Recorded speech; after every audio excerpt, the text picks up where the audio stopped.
La demande réelle et demande apparente de l'acheteur. Vous pouvez avoir un blocage fort de l'acheteur qui va vraiment être complètement bloqué. Vous ne comprenez pas pourquoi. Vous avez la bonne solution, vous avez le bon prix et ça ne passe pas.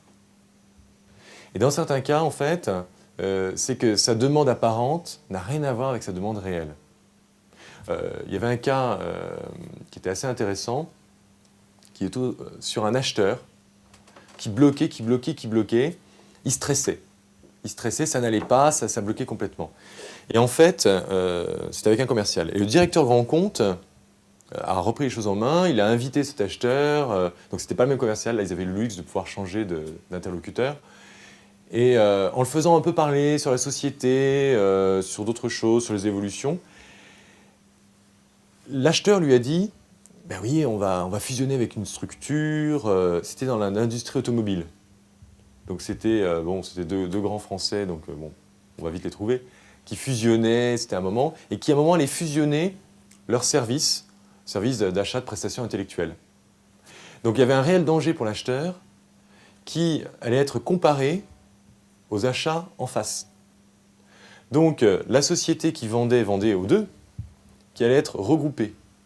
Donc premier danger, est-ce que j'ai mieux ou moins bien acheté que mon collègue d'à côté, qui avait le même poids de négociation, c'est des structures de taille comparable. Et puis aussi, qui va l'emporter? Qui va rester en poste? Qui va changer de poste? Qui va se faire licencier? Vraisemblablement, celui qui a le mieux négocié va rester en poste. Donc l'acheteur avait un enjeu personnel, et l'enjeu personnel, ce n'était pas acheter pas cher, c'est d'acheter beaucoup moins cher, même pas que ses concurrents de l'industrie automobile, mais que de son collègue de la même structure, mais qui allait fusionner. Donc une fois que le directeur grand compte a compris ça, il y a deux solutions. Soit il disait je vous fais moins cher, pas de problème, mais alors du coup il était mal avec l'autre acheteur, ça allait se voir. Et comme on allait voir qu'il y avait deux prix différents, c'est l'ensemble de la structure prestataire qui allait se faire rejeter en disant écoutez, vous êtes malhonnête, vous avez fait deux prix différents, c'est pas bon.